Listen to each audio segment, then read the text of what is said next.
Welcome back, outdoor enthusiasts. I'm Hunter, And I'm Hunter.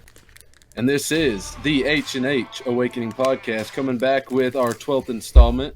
12, right? Yeah. Yes, 12th installment of the H&H Awakening Podcast series. As you all know, and for the new listeners, if you happen to be starting on this episode, this is a podcast for all things outdoors. If you're just someone who hasn't been in the outdoors, or you're wanting to get into outdoor activities, this is your number one podcast for finding out ways of doing that and enjoying it. We're kind of doing the show in segments, I guess you could say, or seasonal, going from gun stuff, hunting stuff, and as of this episode, fishing stuff. Just kind of giving you different ideas of what you can do to enjoy the outdoors, get outside, take a breath of fresh air, and enjoy what the world has to offer. So, anyways, starting with today's episode, we're going to get into fishing. Crappie season and just fishing in general is kind of kicking up now. We're in that springtime. Yeah, this is spring right now, right? I think so. I don't know. It's April. So. Yeah. Yeah, so it's spring. Yeah, because fall's in August. Yeah. We are smart. Anyways, getting into that springtime, spring fishing, spring cleaning, whatever you like to do in this time of the year. But we're talking about fishing. Pretty hot topic right now. I actually just got done fishing my first tournament this year, and then been out fishing a few times. Of course, as I've said before, I'm not a huge fisherman. As far as I'm not against it, it's just I prefer hunting more. But I've been getting in fishing more and more here lately. So yeah, we're going to kind of just discuss more about fishing. I believe in one of our podcasts we discussed kind of the introduction stuff, how to get into it, what you could get to start fishing and everything. If I'm not mistaken, right? Yeah, you're right. So. Which Hunter is more into fishing than I am, I'd say. I mean, I know my way around fishing and everything, but I think Hunter has dove deeper into it over the years more than I have. Yeah, or at least in high school, I know you did. Yeah, in high school, man, I was every day after class and after work, after practice or anything, I'd be fucking some pond somewhere. Especially whenever sports ended and stuff. Dude, I had some pictures pop up the other day from when we went to that pond in that neighborhood down the road from us. Oh yeah. That public pond. Yeah, I used to go. You know that walking trail with the river below it. I used to go down there and fish. I caught a couple decent, and they're not huge because it's like a I think the deepest part's probably 3 foot, but I caught about 1.5 pound, 2 pound bass many times there. So I can't remember. Have me and you gone down there? I know I've been fishing down there, but I can't remember if that was with you or. I've gone there a couple times. I went down there with somebody once, and then I don't know if we've ever went together. I think I used to go down there a lot by myself. Yeah, I enjoy. Sometimes I enjoy bank fishing more than fishing in a boat. Well, as far as you're fishing on a bank when you're in a boat, most of the time. Have you seen that? Have you seen that meme? It was like people on the shore are casting to get into deeper water, and then people on a boat are casting to shore to get to shallower water. Shallow water. That's true when it comes to crappie fishing. Yeah. Yeah. And from the lake that's like right by our house, like the one that's part of the Brazos Lake Waco. Yeah. It's not really great for fishing, to be honest with you. It's okay. It's okay for fishing. Debatable. Crappies and whites, it's amazing. Okay, yeah, but and catfish too, if you're into catfishing. Yeah. But here we go. Here comes the black bass fisherman, largemouth fisherman. Those guys are always largemouth. Yeah. I've never been fishing for black bass ever in my life. You mean largemouth bass? I never fished for black bass. Wait, is it the same thing? Largemouth and black bass are pretty much the same. Oh, they're okay. It's kind of like whites and crappie. If I'm thinking right, because whites and crappie they're definitely different fish, but you know how they're more similar than. Wait, so you're talking about like white bass and sand bass? Like technically they're the same thing, but they're a little bit different. It's like their habitat's different. Yeah, hold on. See, this shows how good of a fisherman I'm not. I don't really fish for like crappie and stuff that much. I know my granddad does. My granddad fishes for a lot of crappie. Crappie is amazing. It's a very flaky fish. Very good to eat. But see, like it kind of brings into that thing though. It's like you don't really, you can fish for crappie for sport, but for like, I don't know a lot of people that eat largemouth bass. Yeah, neither do I. Most guys are catch and release when they do it. Yeah, it's just because they get so big. That's the thing. But with like this is crappie, I need my grandpa or my dad to. With like crappie and white bass though, yeah, those are good eatings. I like eating those. See, yeah. So what are we looking up? They're pretty much this. They're pretty damn similar. It's just. So the black bass is technically, I guess most people call it a spotted bass. If I'm looking at the site. Yeah. So what you're saying is like the black bass is like a largemouth, just different skin. Yeah, basically. Mm-hmm. I mean, they look like the same, just a little different color into them and everything. Yeah. But anyways, I've never been fishing for black bass or largemouth. I'll just fucking say that. Sorry, I'll just say that. I think we can cuss a little bit on this. We're not. Yeah, well, I got told the other day that, so someone the other day was saying episode 1, we were like, really clean and everything, which I'm not trying to be like crazy profanity on here. I'm just trying to talk like how I normally talk. And I feel like I damper it down a lot for the podcast. Yeah, I definitely damper it down a lot for the podcast because how I talk. But, no, someone the other day, they're like, it's not a problem, but at the beginning, y'all talked about how y'all didn't want to talk like cuss or whatever and all that, and y'all went from no cussing to every other word, and I was like, all right, my bad. We're not that bad. No, we're not that bad.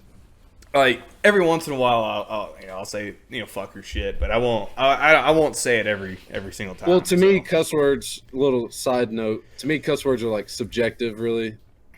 Yeah, it just depends on how you use them. Yeah. If you're I don't know. But anyways, so yeah, what were we talking about with the black bass thing though? What were you on the subject of with it? Oh, we were talking about how you were saying Lake Waco's not good for fishing, and I was saying it is. No, for bass fishing. Yeah, for black or largemouth, it's not. Yeah. White I don't think I've ever caught a black bass. I don't think I ever have. I have on Belton one time on accident. Yeah. But I don't know. So I like crappie and whites just because when the whites are running, it's like dude, it's fun. It's like pig hunting. It's just freaking wham, one after the other. So I was fishing for a largemouth. I was with my dad or my granddad, and we went out on his boat, and we were just fishing just to fucking fish. Like he like the bridge. I see the twin bridges on Lake Waco. Mm-hmm. That's where he likes to crappie fish. Just right off the little poles. You bring his cane poles out and just dip it. Yeah. And so we did that for a little bit, and then we started going to like all the coves and stuff. And I was like, I want to catch like a pretty decent sized largemouth. I caught. Have you ever caught a white bass on a topwater bait? Mm-mm. I caught a white bass on a topwater bait going into these. When coves. they were running. Yeah. Oh yeah, when they're running, I could see that. Yeah. Definitely, because they're just going crazy. they're going crazy. I'm thinking too hard about it now. I'm like, But no, they're going. I'm just trying to talk like how I normally talk. So. Yeah, no, I mean I am too. It's just, but I do realize I use that word a lot. Yeah, but probably too much. They're going. Yeah, when they're going crazy like that. So like, we'll start with like different fishing experiences we had because I've had good and bad. Oh. Yeah. Well, I feel like some really bad stories. I feel like with each podcast here lately, we're trying too hard to be like an instructional. Oh yeah. Step by step. Yeah. So I think a better way to approach it, more enjoyable for the listeners too, is just like experiences and everything. Yeah. We can do that. Yeah. Well, so like the last couple podcasts, we kind of had to though. Yeah. No. I understand that, but like some stuff, Like when we did like the hunting episode, like I mean I definitely want to be instructional about it, but I feel like we were like trying so hard to just be like break it down like step by step. This is how you do it and all that. I got you. But no, we'll start out with crappie and then go through the few that we've done or whatever. What do you have you real quick side note? Have you fished on the coast or out in the ocean? I've never done offshore stuff. I've only done inshore stuff.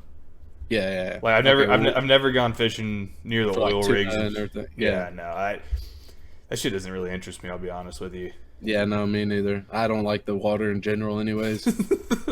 So, it looks fun, but man, I don't want to have to fight with a fish for 45 minutes just for it to break off right there at the boat. I know it doesn't really happen that often, but I don't know. Yeah, which I have a really good coastal fishing thing I want to get into too. One of my stories. Yeah. So we'll get into that. So crappie fishing. I think we should start with sea versus freshwater, saltwater versus freshwater. Like what the difference is? Yeah, like because with like especially with boats, you don't need as much preparation for boats with freshwater as you do with saltwater. Yeah. So it's got to get into the instructional thing, but which what's weird to me? It's subjective though too. What's weird to me, and maybe I'm just ignorant, but it's weird that they call saltwater. Well, I get why they call saltwater. Yeah. But it's weird to me that they call freshwater, like lakes and stuff. Yeah. Like non.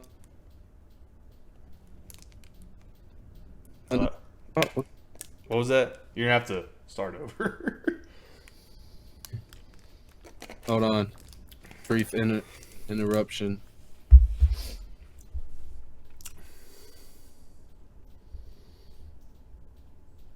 Okay.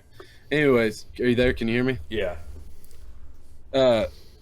It's weird to me calling freshwater because majority of your lakes are pretty nasty water. Oh, it's filthy. Especially in Texas. I hate to say it, but most lakes in Texas are nasty, filthy lakes. Especially the Brazos. Yeah, anything along the except the Brazos is technically a river, but but they dam it up enough to make it a lake. That's the But I think I think Possum Kingdom, I think that's part of the Brazos. I can't remember. I'm not sure. Here, I'll look it up right quick. Possum Kingdom's a really cool lake, but it's not really. It's a good fishing lake in some spots, but it's more of a party lake. But when I think of freshwater, I think of clean, crystal clear. Like just the word fresh water. I don't know. Maybe I need to look more into it. Maybe we have an expert come on here and explain the differences for us. But it's because it's not polluted with salt. Because you can't drink salt water, but you can drink fresh water. That's why. Yeah, I would think that's why. I should clarify that. So, well, I mean, yeah. Does it make sense? You can gargle salt water. Yeah, but anyways, getting into crappie, different type of fishing, saltwater and freshwater. Starting out with freshwater, crappie fishing. Probably my second favorite form of fishing. We usually go out every year. And Dad, if you're listening, don't worry. I'm not going to give any of our spots out. But when we go crappie fishing, I like. It's a little slower than whites, but depending on the brush pile you're on or whatever. But typically, my favorite way of crappie fishing is your typical. I like the sinker weight with the minnow. Yeah, I like using the little marshmallows. It's like the putty. Crappie giblets. Yeah, I like using those. Yeah, the green. Yeah, they stink. Yeah, so it's kind of weird. You can set it up like a trout line. Yeah, you put 2 hooks on it. That's what I do. Skags, if you happen to be watching this episode, you know why I'm giggling when he said crappie giblets, but I'll have to explain to you later, honey. Okay. But anyways, yeah, crappie giblets are good. I mean, I have nothing against those. I like minnows the best. It's just cheap. My dad loves jig fishing the best. for crappie. Oh, on the bottom. Yeah, he likes tying his own jig. Well, usually what he'll do is he ties his own jigs, or he's got a guy that the what you call it, fishing guide here in Waco that we were talking about. Yeah. I've been talking about trying to get on here. He makes his own jigs. My dad's been using his lately and stuff. But usually what he'll do is you have your brush pile at the bottom, you know. Mm-hmm. What he'll do is he'll throw it past it and he'll let it sink, and then when it gets about eye level to it or whatever, or like, you know, even with it, he'll just kind of slowly float it and hop it across the top of the brush pile, and then usually he'll catch a floater or something, or they'll come up out of the brush pile and grab it. Yeah. And I mean, I have terrible luck with it. I always get hung up because I just don't practice enough with it. But my dad loves it, and he'll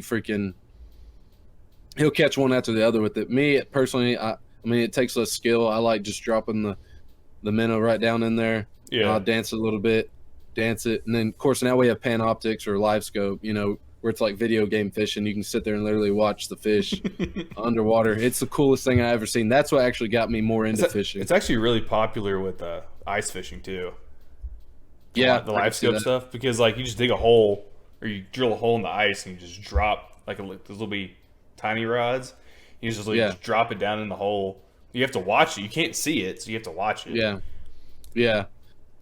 I've seen some videos of people. They'll stick their transducer down in there and watch. But no, I like doing that. And then I usually minnows, and then sometimes we've used slip corks, but not really something we use more or use that much anymore. I mean, growing up, we used slip corks when we didn't feel like buying minnows or the minnow shop was running low. Because I don't know if you've ever been to this place, but there's that minnow shop. And for any of you Central Texas guys, you know what I'm talking about. There's a minnow shop over there by off of Highway 6 on the way to Spiegelville Ramp. Is it that yeah, I think so. There's like 3 or 4 right all within that. Well, there used to be one across Highway 6 from it that we went to forever, and then they closed down. I honestly can't remember it yet. It's been so long since I've been there. So that place used to be good, and then for a while we'd go in there and half the minnows in our bag would be dead already, and that used to drive my dad crazy. And he'd talk to the owner, and he's like, "Hey man, like, I'm paying X amount of money for a dozen of minnows or each dozen, and majority of my minnows are dead."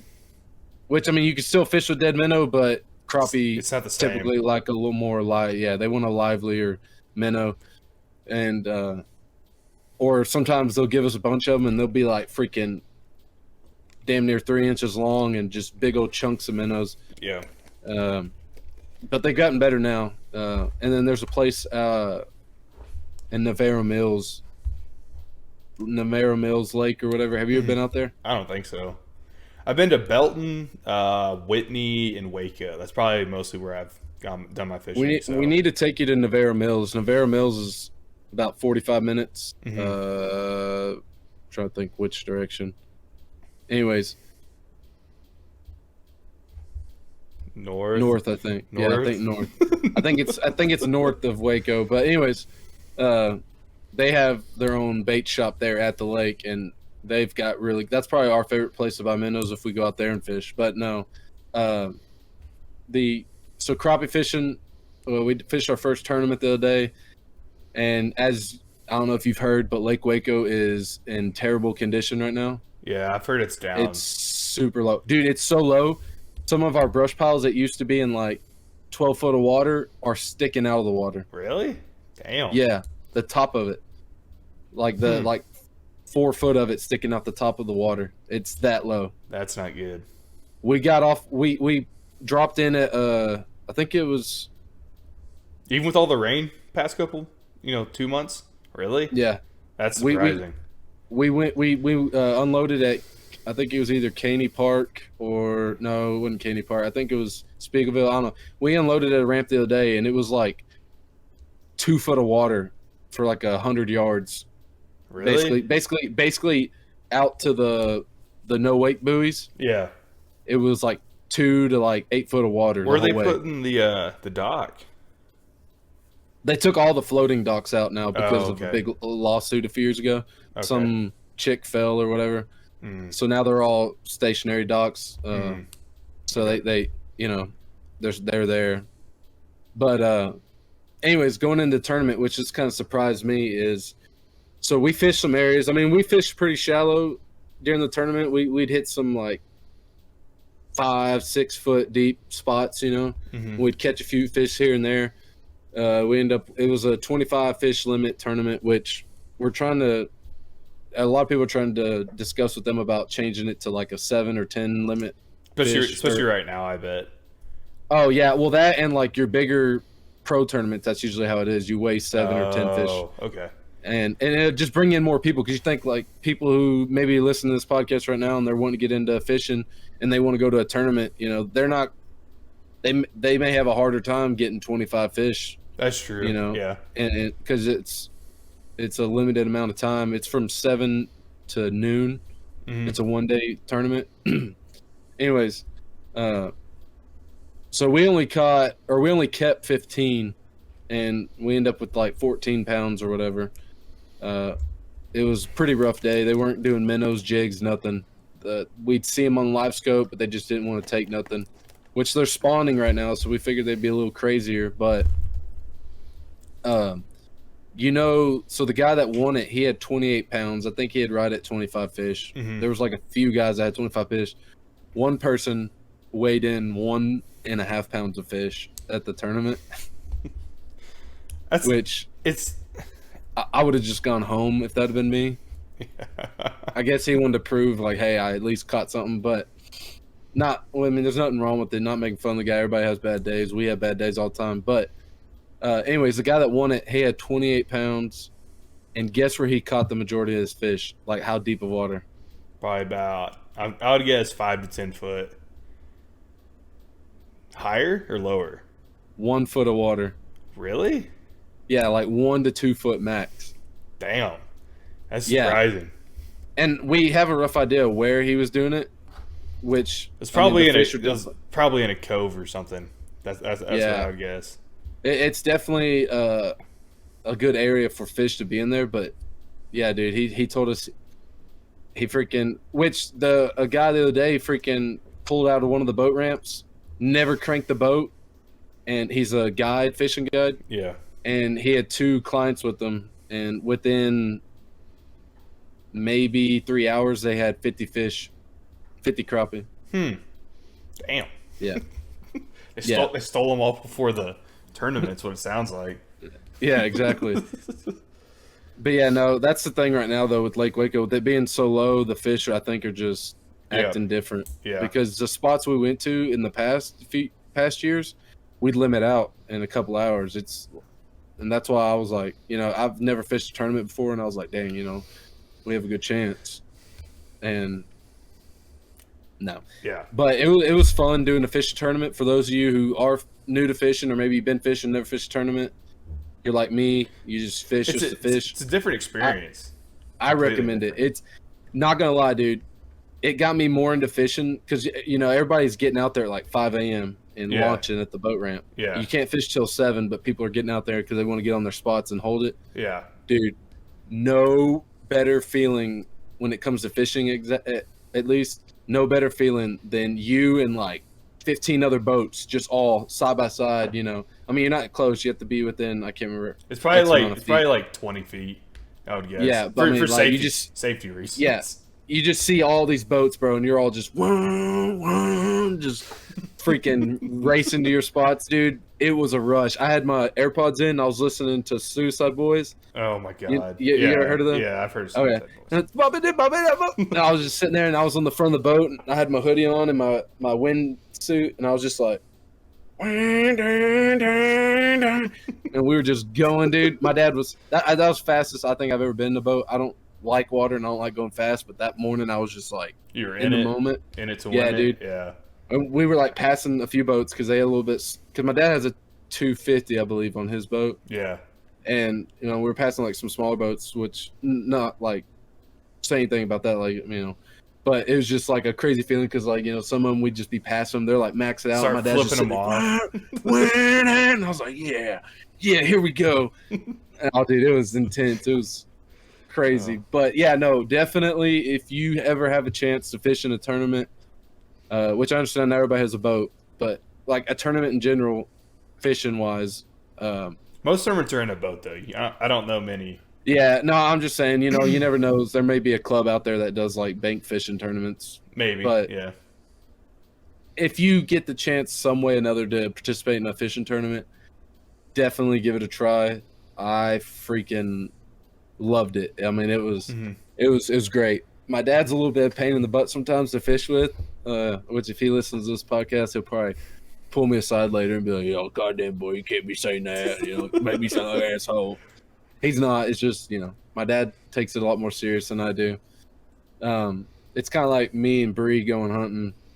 Just like, you know, she takes it serious, but you know, like when you're like when you're hunting with somebody that doesn't hunt a lot and they make like too much noise and you're just sitting there like, oh yeah, I'm the same way with fishing, like especially on the coast, because you walk out on a dock. And then, you know, somebody else walks out. It's like clunk, clunk, clunk, clunk. Like you can hear the wood making all the noise. Yeah, and it's like you just stare at him. It's like, shut the fuck up. That's my biggest pet peeve. I'm thinking about my mom right now. That's my biggest pet peeve, dude. Like when fishing on the boat is when you're sitting there fishing and someone comes up, they pull up in the boat, you know, within I'd say 50 yards of you. Yeah. And start fishing. Not 50, like 25 yards of you. And they start fishing, like trying to like fish off of your spot or whatever. Because like we'll be fishing, we'll be catching a good amount of fish, and then they'll kind of like try to creep up and fish in there with us. I hate that stuff. Which majority of your fishermen kind of know. It's an unspoken rule, like, you know. Yeah. Don't. What do you think of all those videos? I've seen them a lot more recently. The videos of the guys in the boats, and they'll go up on like like lake house docks and stuff, and the landowner will get pissed, saying that they own the water and stuff right there. Have you seen those? Yeah, I've seen that, and they don't own the water. They don't own the water. So like a lot of those private piers and stuff, as long as your lure or whatever doesn't hit the pier or the bank, if it's a private, you know, pier or whatever, you're good, you know, because they don't own the water. The state owns the water. Yeah. Unless it's like a private pond or something, which if you're on a private pond, they shouldn't care because it's a private pond. Well, I'm saying if you're on a private pond and they're getting mad at you, then you obviously didn't have permission or whatever, you know. But yeah, no, I hate those videos of those Karens that come on there and they're like, you can't be fishing here. This, like, you talking about like the people who like will live on the you know, they'll live on the lake or whatever. Yeah, they live on the lake. Yeah, and their like backyard comes down to the lake, and they're like, you can't be fishing over here. This is my house, blah blah. And it's like, I'm not on your property. I am in the water. As long as I don't touch your property, I'm fine. Yeah. So there's some people out there that, you know, that just want to like own everything. And most of the time, the guy in the boat that's fishing like in their water. It's not even bothering him. Well, it may not be bothering him, but if you ask him nicely, they most likely will leave. Like, hey, can you guys, you know, go away? We're gonna be fishing here in a couple hours. We don't want him to scare off all the fish. If you ask somebody like and explain why, they'll leave. That's what I feel like some of those Karens don't really understand. Yeah, they just come out there straight out the box and they're like, "Get out of my water! You have to be fishing here!" Blah blah. Yeah. My buddy has that problem where he dove hunts. He's never peppered her house or nothing. Like, he's safe with that. But she just doesn't like him shooting. He's on his property, but she doesn't like shooting near her house. But she lives out in the country, like, you know, there ain't another house for a couple miles. And she's called the game warden on a few times, saying that she doesn't like them hunting and all that out there. And like, can't do anything about it. It's his land too. Oh, that's what he says. He's just like, you know, if you can, try to stay as far away from her house as you can, just to avoid her being a problem. But she can't legally do anything unless you start peppering her house or whatever, coming onto her property. Yeah, which you won't. Never mind. That's a topic for another day. But yeah, so yeah, definitely, I love crappie fishing. I'll give my one bad experience. I guess it's bad. It's not bad for me. It's bad for who was fishing with me. Your dad. No, my uncle. I was freaking crappie fishing, and I got my hook stuck. And this was before my dad taught me how to properly, get it unhung. Yeah. And I was freaking like ripping into like it. This. Yeah. Because usually you want to reel down to it, and then you pop the back of the rod. Yeah. I'll let you finish. I'll tell you what I do with that. But yeah, so I was sitting here like this was when I was younger, and I was like, and I was yanking that thing, and it went pop. And the hook went over my head, and then I hear, "Oh, God damn it!" Blah blah blah. Ah! I turn around. Was it a triple hook? No. Oh, okay. I say that's bad. No. But the freaking hook was stuck right here above his lip, and I didn't realize it caught at him at first because it went and then my instinct was to whip it forward, which what set the hook in. And he was like, "Oh!" And I turned around and I was like, "Oh my God!" Luckily, it just popped right out. Didn't have to go to the emergency room or nothing. Yeah. But that was my bad experience. Yeah. All right. So what I do when I get a hook stuck, when I did get a hook stuck in like a log or something, so you make it like tight, but not super tight. You point the rod down, kind of like what you were saying, but and then you pull back a little bit to create a little bit of tension, and then you pop the back of the rod, and it'll come out. I've never tried that. I've never even heard of that. My dad's probably heard that. That's the way that if I remember right, that's how I was doing it. It's been 5 years since I've gone fishing. Not 4 years since I've gone fishing. So. Oh really? Yeah, it's been a long time. Well, you've been so busy traveling for work, traveling and school. Yeah. In the greater West Texas area, there's really not a whole lot of lakes to fish at. Yeah, unless you want to just, dig a hole in the dirt and hope a magical fish appears. Well, there's like ponds and stuff around my like where I'm living right now, but everyone fishes them because there's nowhere else to go. But they're just so pressured. But there's a lot of carp in those, and I hate fishing for carp. Do you have any before we move on to the next, fishing experience? Do you have any fishing experience stories with crappie fishing? Not as many crappie. I don't. The few times I've gone crappie fishing, nothing terrible's really happened. So, yeah. If we're fishing for crappie, we're fishing for other things too. Like we're not specific. So, oh yeah. Yeah, we're not. Yeah. See, we usually go out strictly for crappie, strictly for whites or catfish. Like when we go. Like the couple times I've gone out to Lake Waco to fish with my granddad, he'd go crappie fishing like right off the bridge, and I would just cast out into the middle of the lake, let it sink all the way down the bottom, and then get it back. So, yeah. So I guess the next one would be whites. You've definitely fished for whites more than more than that. So like from my experience for like fishing. I probably like for what I try to catch, it'd be crappie would be like dead last. Like I don't really mess with crappie. Then it'd be white bass, and then trout, and then largemouth bass. And that's only freshwater. That's not saltwater. Yeah. So well, right now we're doing because saltwater's like redfish and speckled trout. That's all I really go for, and stingrays. Yeah. I like stingray. I've never fished for stingray. I've wanted to try. I've seen a dude pull up a stingray in person on the coast. That was sketchy stuff. Dude. That was a big dude. It's a pretty hard fight too, because like they're not like a fish. Like fish are long and skinny. These are wide, so they got some weight to them too. Yeah. Whenever you're fishing for them, you can definitely tell the difference between a fish and a stingray. Yeah. But with probably white bass, I've only done the white run at Lake Waco probably twice. Mm-hmm. I think the first time limited out, and the second time we didn't. But I think there was it was an extremely hot day in the spring, and so we just left early. So nothing really special happened. I don't really have anything memorable from white bass, to be honest with you.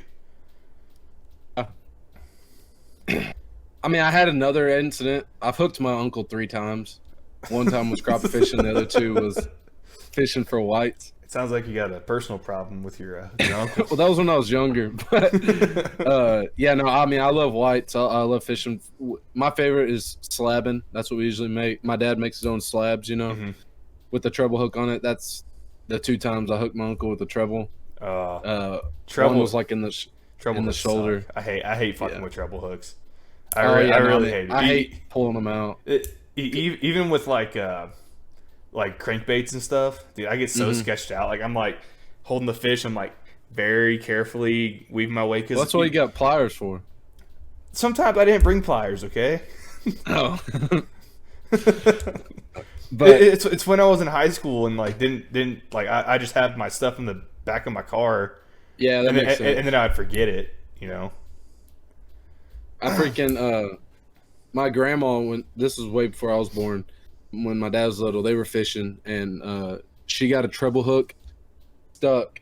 2 of the hooks went in right here and came out the other side. And my dad said that was one of the nastiest things he saw when he was little, which he saw a dude get his head taken off on a motorcycle.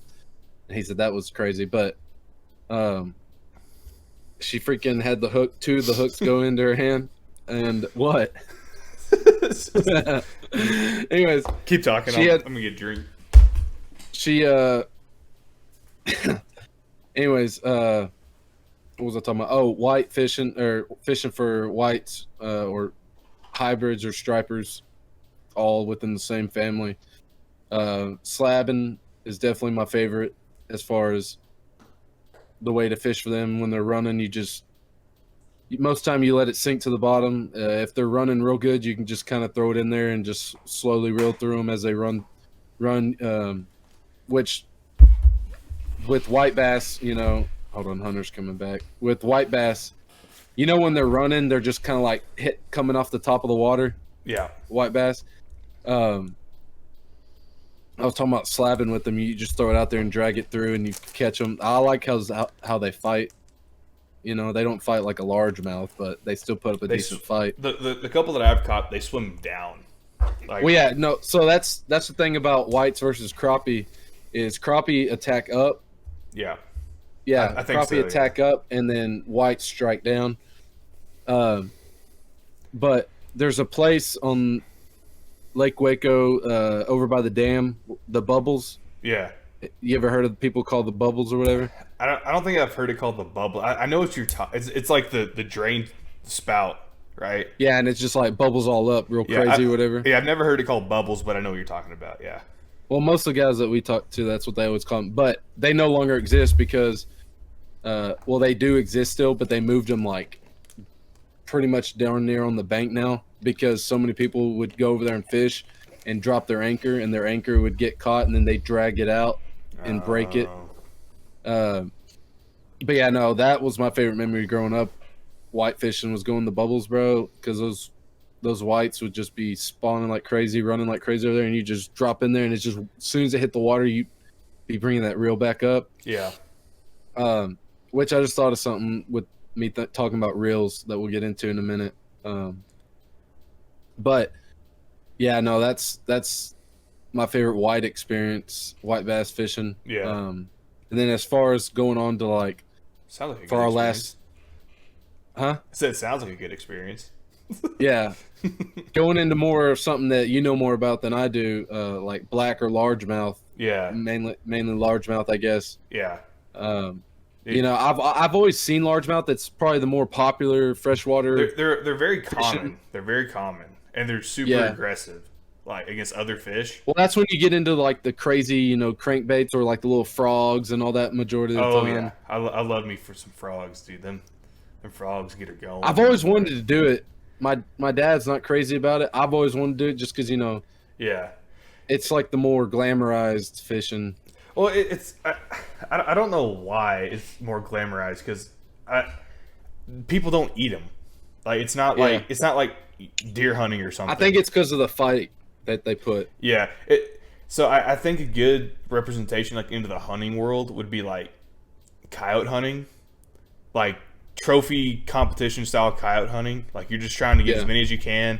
You're not going to eat it. You don't care. And obviously you're killing the coyote versus just catching the fish, but you're not doing it for for food. See, I would compare it more to whitetail hunting as far as majority of your trophy fish that you see people getting mounted and stuff are always largemouth. Yeah. And like you're always going for the biggest size versus crappie and whites. I mean, you're going for bigger ones like stripers and all that, but you're mainly just going for numbers and yeah. You're kind of like it's quantity over quality is kind of the thing, I think. Yeah. So, I saw a dude the other day. He was largemouth fishing or whatever. Yeah.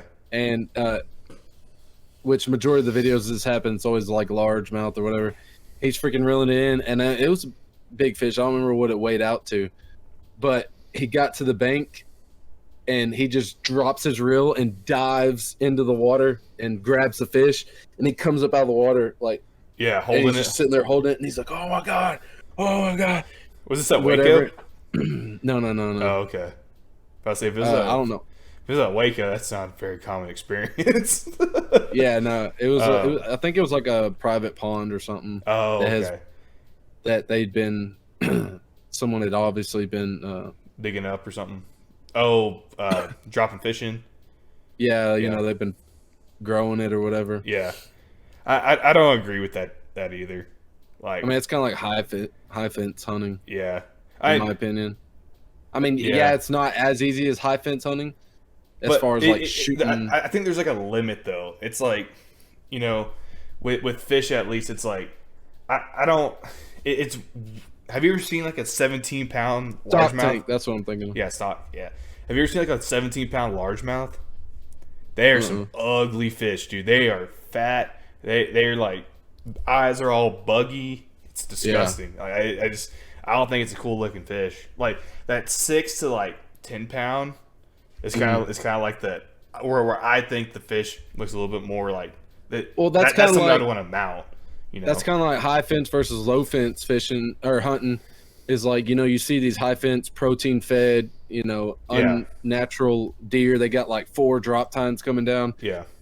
I don't think that doesn't do anything for me. It doesn't make me think like, oh man, I want to go hunting right now. But to me, it's like, but it also doesn't mean so like there's like, you know, neighborhoods that have ponds and stuff that have fish in them. That's not the same thing because sometimes depending on how like if you get like a lot of rain one year, you may get fish coming from a pond that's like 2 miles away or something.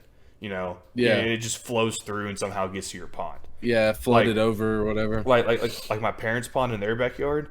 No one's ever put fish in there. There just happens to be fish in there. Yeah. So I don't know if that's 100% true because we've had some interesting people that live there. Yeah. So, but so largemouth, it's like the sporty version, like the Cadillac of fishing. Like it's the. I feel like when people talk about fishing, that's what they talk about. Either that or like offshore.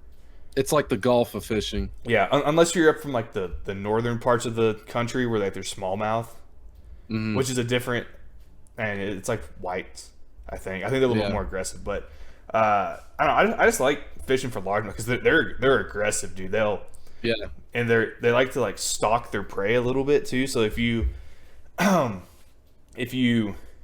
look carefully, like if the water's clear enough, you have polarized sunglasses and it's still kind of sunny out, and you have like a specific bait, you can watch the fish like go up to the bait, look at it, kind of sniff it, and then you jerk it a little bit more, like a jerk bait, and he just takes it, dude. It's so satisfying seeing that because like I feel like with crappie and whites, you don't really see that. It's like crappie, you do. But it's like life scope stuff, right? Yeah. So, but like you physically see the fish, and you're like, "Oh, come on, get it." You know, you want it, take it, and then you set the hook. It happens a lot more with like topwater stuff, I think. But man, now you got me hyped up. We need to go largemouth fishing when you get back, dude. It's fun. One time when you're in town. I've got every kind of bait you think of sitting at my parents' house right now. Well, I need a good reason to use my bait caster more because when I'm slabbing or crappie fishing, I'm always using a spin cast. So, which is my but thing I want to get into after this is spin cast versus bait cast versus push button. Now, push button's garbage. Well, push button I would recommend for entry level. Good for starting, good for kids because they won't mess anything up. You know, they can't bird nest. Yeah. But with largemouth though, man, and you can use any kind of bait you want. You can use worms, you can use live bait if you really wanted to. You can use crankbaits, jerk baits, top waters, tons of different kinds of top water out there. You got the whopper ploppers, you got the frogs, you got the spooks. The frogs.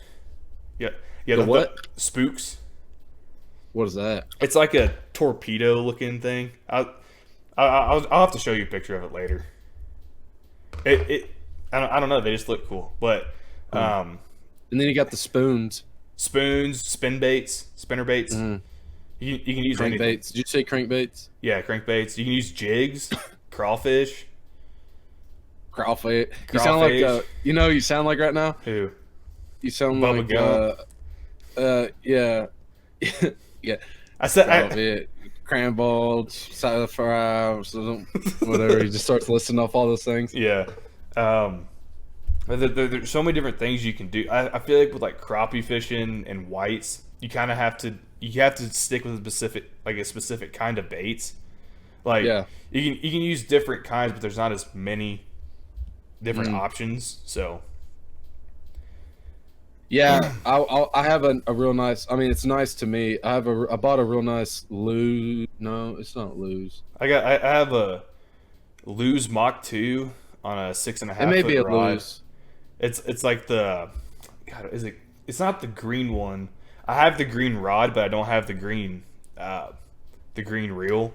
It's one of the baitcasters. That thing is slick, dude. That's probably my favorite rod and reel that I can't remember which one I went with. I know it was a light medium. I think I have a medium rod on it, so on mine. And then I went with the baitcaster. I can't remember who makes it. It may have been a Lew's, but I don't ever use it that much anymore. I really want to find a reason to start using it more. Yeah. But with largemouth though, dude, I like that. That's all my granddad really fishes. All right, besides crappie, he fishes crappie for food, but largemouth for like sport, I guess you could say. He might have eaten a couple largemouth, but his big thing is like around like the winter time. He has a buddy that has a trout pond, and so he'll get it here in Texas. Yeah, he'll get it stocked in the winter for trout. Dude, trout are pretty cool too, but man, really, yeah. But I'm gonna go fly fishing. I'm trying to think if I've ever eaten trout. It's pretty good. Really? Yeah.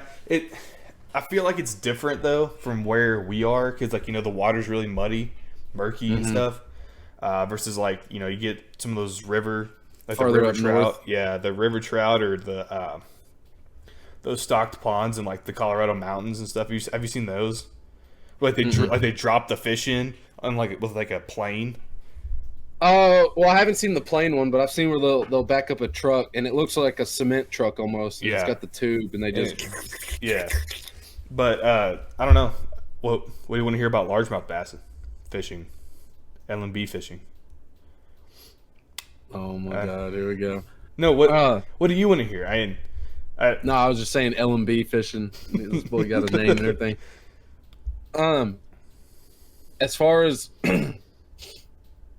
so we'll kind of go with like an entry level thing, because that's what I'm kind of as when it comes to largemouth. Yeah. What would you recommend your best starter kit for getting into largemouth?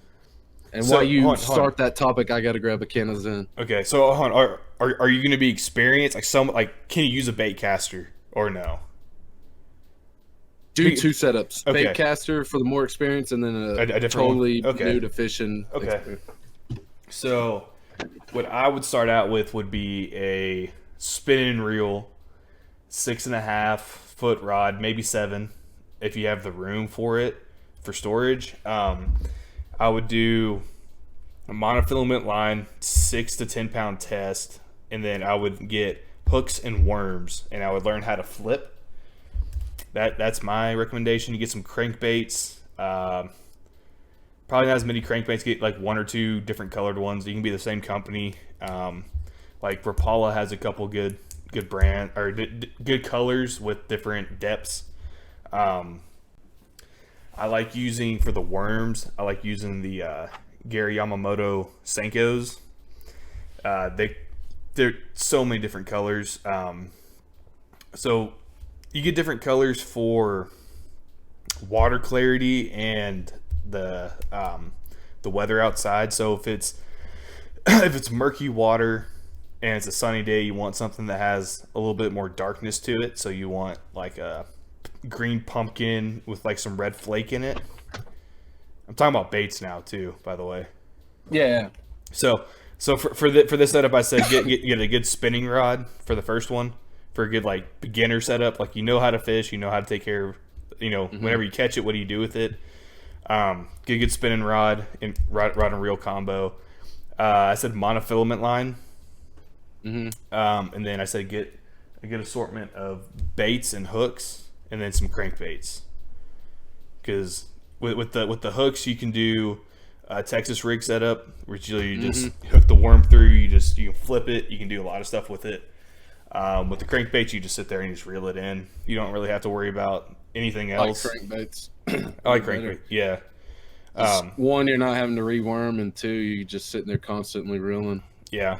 But they are more expensive, so if you lose them, you kind of out of luck. So I feel like crankbaits definitely wouldn't start out if you are totally new to fishing or inexperienced to it, because it's simple. So you hang. Yeah, but I mean, like, if you let it sink a little bit, or you run through some brushy patches, you catch up, hang, and then break off. With a crankbait or a worm? Crankbait. Oh yeah. Oh, and some jigs. I'd get some jigs too. Man, there's so much I could do. Like I learned so much so quick. Like there's so many different things you can do. You can do. I like getting the jigs with the crawfish. With the crawfish, like the little gummy. Yeah. Like the. I know what you're talking about. Yeah. Because especially up here, they love eating crawfish. So really, yeah. Like up where you're at? No, just everywhere in Texas. Oh, well, you said up here, Texas. Sorry. Down here. Down here in Texas. Down here, brother. But, down here in the best country in the U.S. Yeah. But if you're a little bit more experienced, but you want to get a little bit more, I'd go like a good crank or a good bait caster. Don't go too cheap. There's like I'd stick with like Luz or Shimano. Maybe a Boo Garcia, but get their higher end one, like the Silver Max. Like that's like a good middle ground. Yeah, my dad's got a higher end Abu. He's had for forever, and he won't let me touch that thing. Yeah, because I used it one time, and I bird nested it in the worst way possible, and I've never fished with it since. But when you get a little bit more experience, that's when you want to start doing like if you want to start getting into like topwater fishing. It's also time of the day. You don't really want to fish topwater middle of the day. You want to do it early morning or late night, like right as either the sun's setting or the sun's rising. Yeah, because they're coming up a little bit to get a little more. Yeah, to get food, because like that's when fish see light, they start swimming a little bit more. Yeah, but smaller fish, they go to where the light is, so that's when the bigger fish get more active. But the frogs, topwater, because it's more about experiencing like how the motion of the rod is, because it's not just cranking it as it's atop of the water. You want to like jerk it pretty hard, get some splash going or something. So get a little action in there, dance it around. Yeah, that's the thing with like jerk baits. Jerk baits are pretty good for, I would say, like middle of the day. No, sorry, middle of the day to beginning of the day, like in like that weird time frame where it's not too hot outside. What? I was just thinking jerk bait. No, I was thinking of what I was telling you the other day about the episode I did, that joke. I was like, we should do an episode, how to become a master baiter. Oh, yeah. Best way to bait your I'm still making that this the title of this episode. Yeah, that'd be badass. But you can definitely do live bait for bass, but you want to get perch.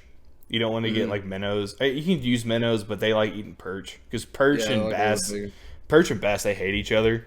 Because whenever bass are spawning, the perch will come and eat all the eggs and stuff. Dude, that's my favorite cane pole fishing. Perch? Is perch. I hate perch, dude. They're mean little fuckers.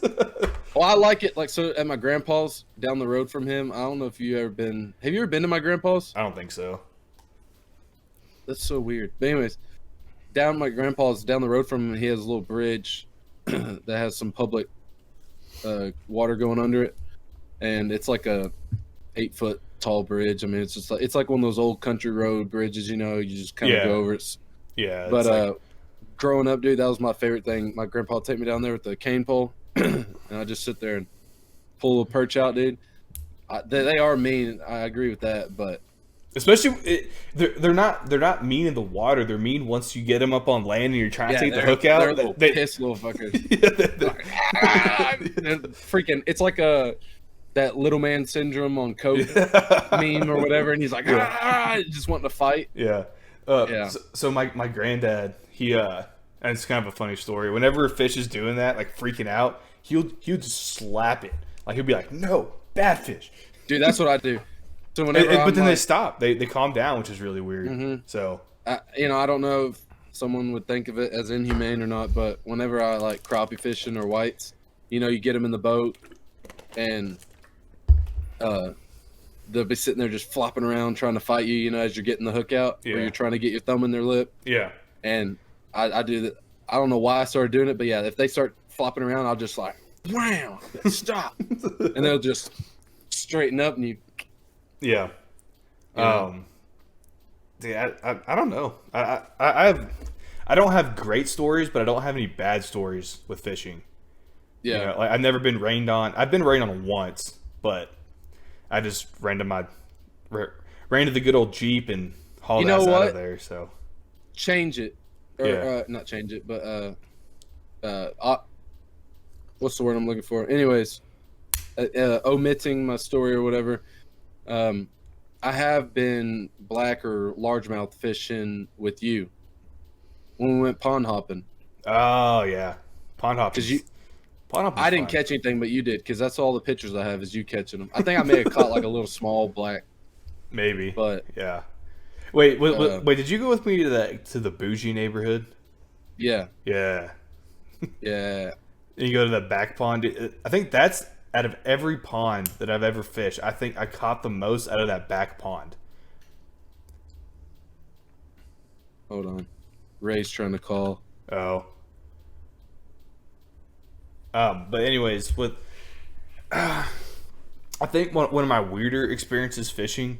So what's it called? I was fishing at like dusk. Is dusk in the evening?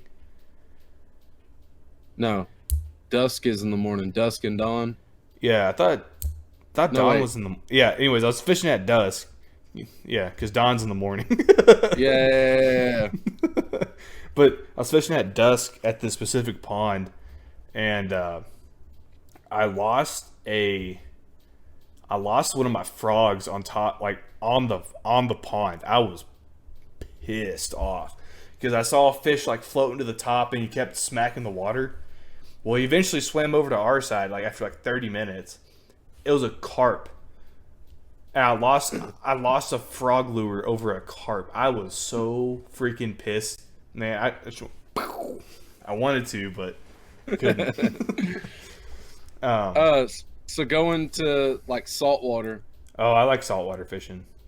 I've been saltwater fishing twice. One time was on a pier, but the last time was for Cole's bachelor party. We went fishing we went a guided offshore. Shore. Bay. Okay. Bay fishing. Yeah. For speckled trout. No, it was damn it, what was it? Redfish. I think it was redfish. Yeah, I don't remember. Was it in Corpus? Where did we go for his bachelor? I think we went to Corpus. No, which one's the clear water? Because one of them on the coast, is known for being a little muddier, always dirty. Yeah, I think that's Corpus. There's Port A, that's where we went. You went to Port A to fish? Yeah. Huh. Well, it wasn't my... Okay. Like, I didn't set trip up. But anyways, we went there, and that was a really cool experience, seeing that clear water, and you could like literally see to the bottom. But that was different experience. So have you ever heard of a what are they called? It's like a saltwater catfish. Oh, they're very poisonous. The slimy ones. Yeah. What are they called, man? I had a brain fart. I can't remember what it's called, to be honest with you. Let's see. Water.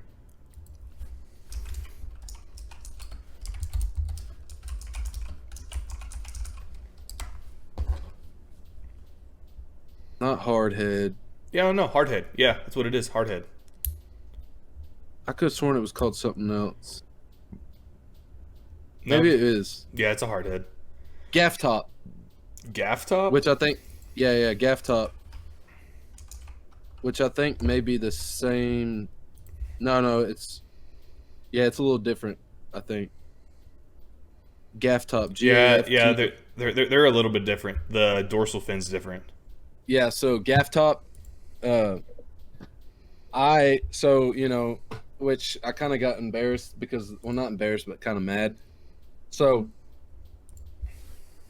the guy knew that we were all freshwater fishermen, or inexperienced, and he told me ahead of time. He's like, hey, he's like, or not gaff top. He didn't tell us ahead of time. Actually, now I think of it. So, anyways, when I'm fishing, even with a guide, which I've only been on 2 guided trips, I just don't like feeling like a baby, where they sit there and they cast it for you, they take it off the hook for you and all that, which freshwater, I've never had a problem with it, but saltwater, this dude was very prominent on it's him. It's because like a lot of those the reels and stuff, they're a lot more expensive than like the ones that we probably use like in the Waco area. Nah, this dude was using. Most guides use like basic stuff because they know it's going to get used and abused by people.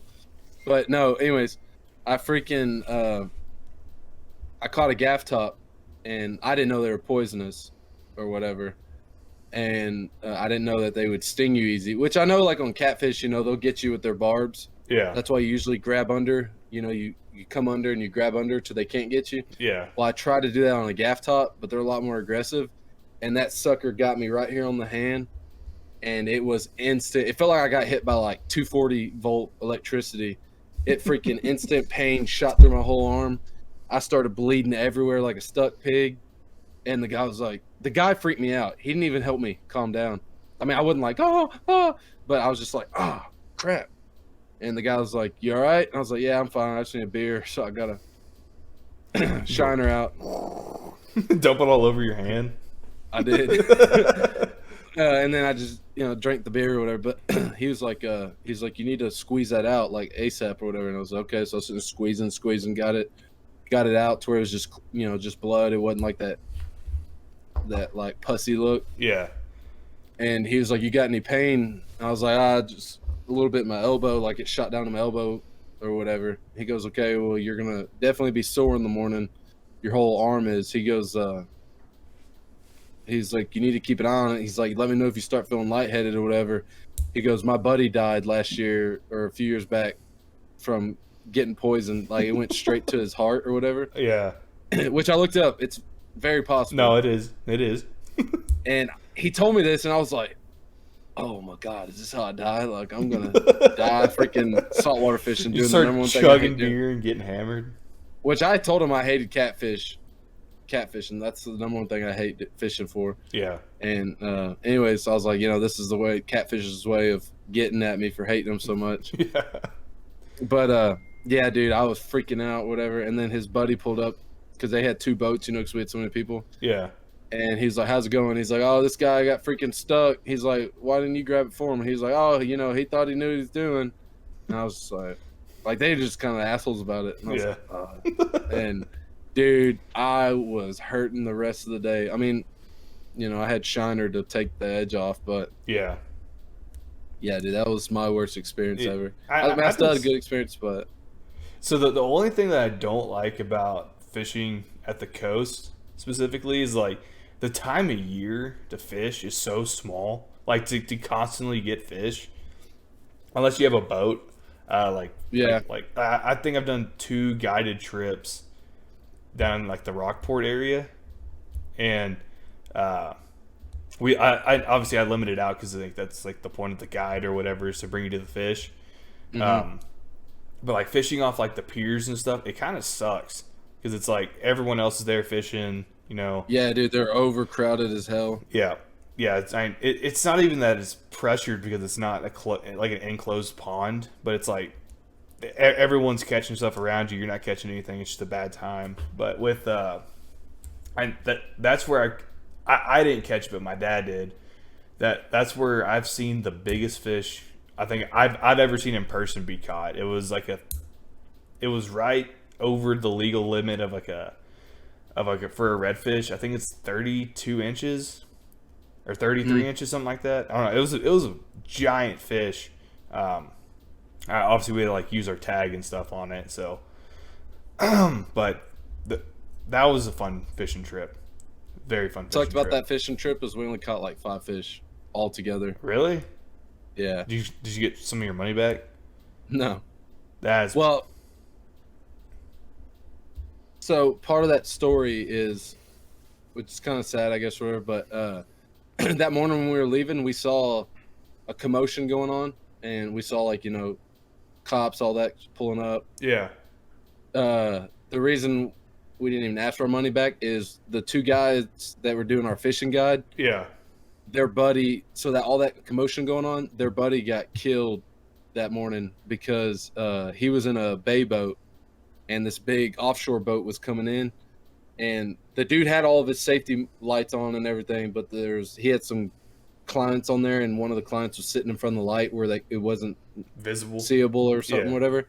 So that offshore boat just rammed right into the side of him, tore the whole center console off the boat, everything. Oh shoot!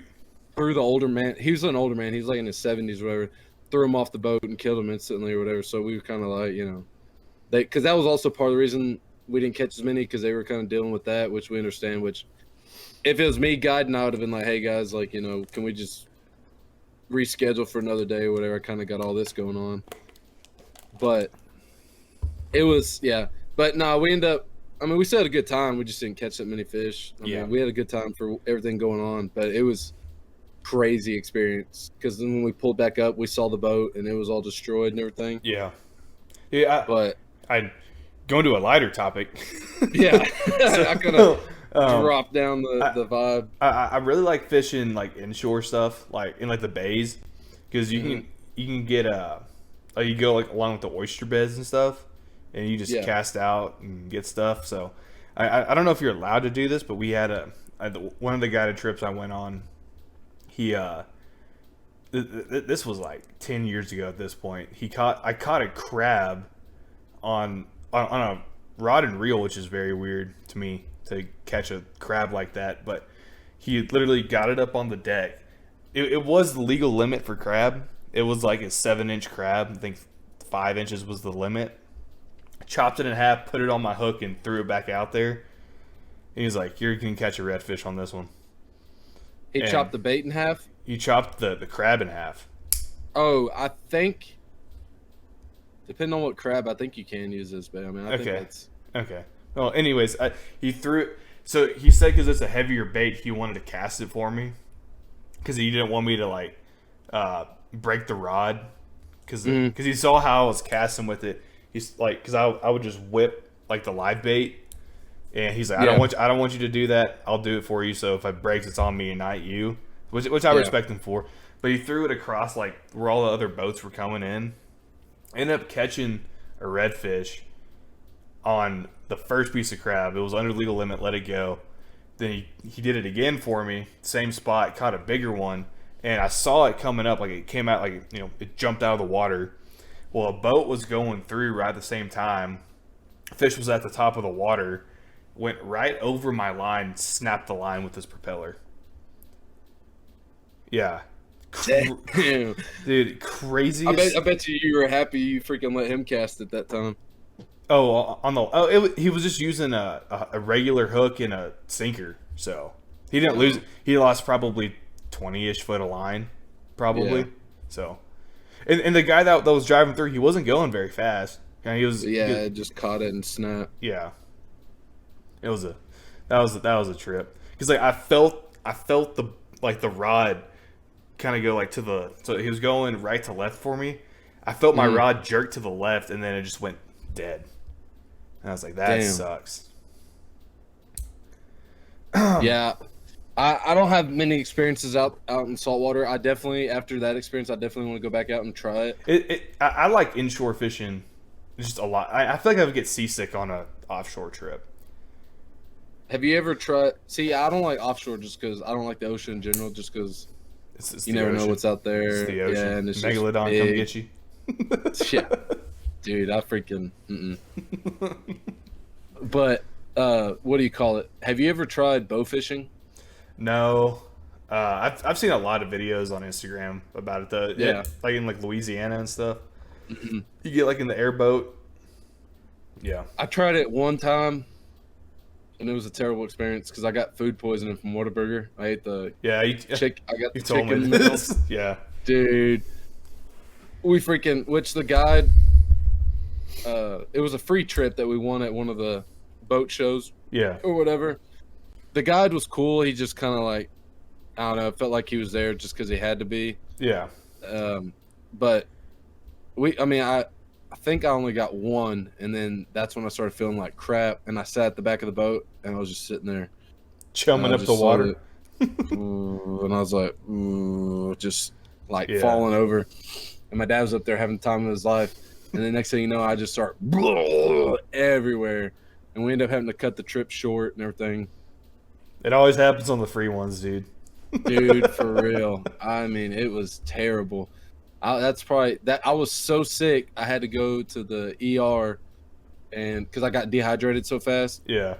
I had to go to the ER because I usually don't go to the ER for like just little stuff. You know, I got to usually be like feeling pretty bad or hurt myself.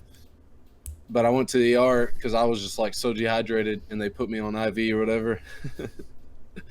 And this may be too TMI, but this is what scarred me from that trip. Is I shit the bed when I was in the ER, and I was like, Dad, I don't ever want to go. Or I was like, we got to go bow fishing again because this was just a terrible experience all the way together. Yeah. But I'll never forget that as long as I live, bro. I was so embarrassed too. Because I didn't have any spare clothes either, so I had to, just raw dog it, and I just felt disgusting. Oh my god, that was every time I think of bow fishing, I think of that story. You're like, never again. I want to try it again, but hopefully it's a better experience. Yeah. Which it was nothing on his account. It wasn't like the guide's problem or anything. It was just that chicken got me. Yeah. But I don't know. But yeah, I mean, fishing's a fun time. I'm gonna get you into bass fishing, and you're gonna be addicted and spend all your money on that. Yeah, I want to get into it more. Yeah, I want to get into it more. I don't know if I'll get more into it than guns, but I definitely want to get into it more. I'd like to go bass fishing. Yeah.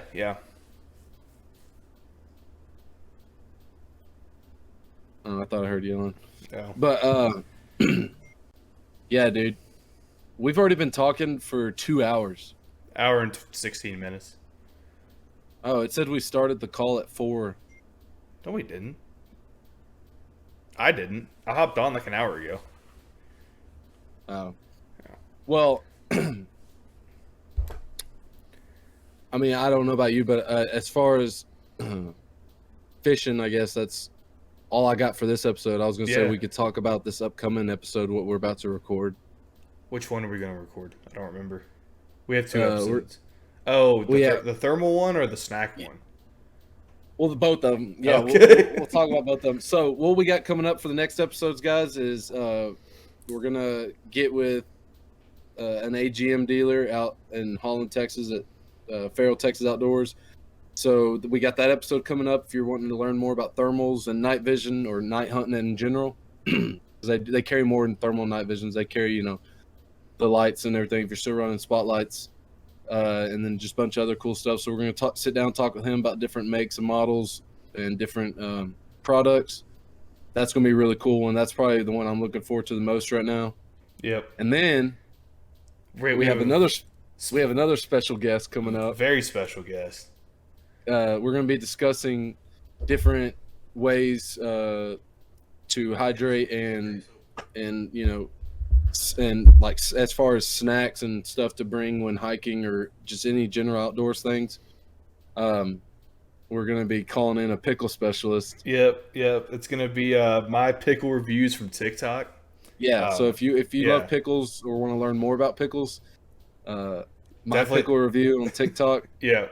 Check it out. I've actually learned a lot more about pickles than I ever knew from that. Like the Great Pickle War, for example. Great Pickle War. That was interesting. Yeah. Yeah, I haven't fully watched that one yet. It's like 3 parts. So. Yeah. And they're long episodes on TikTok. Yeah. Check that out for sure. We're gonna have him on here. Yeah. Just talking about snacks for the outdoors. So here's We both know him pretty personally, and he grew up a lot in the outdoors. So yeah. So if you're you're getting ready to go hiking or whatever, and you're kind of trying to get a snack list together and trying to figure something out, that's also an episode to look forward to. Yep. And we're talking about like what to bring for fishing, what to bring for camping, what to bring for hunting. Yeah. So we got ideas. We got it all. So. We'll make a snack list for you. Yep. But yeah, until those episodes, guys, as always, stay safe, stay active. Have a good one. No. What? Stay safe, stay active, and enjoy the outdoors. Oh. What did I say? I don't even know what I said. You said have a good one. Oh. My bad.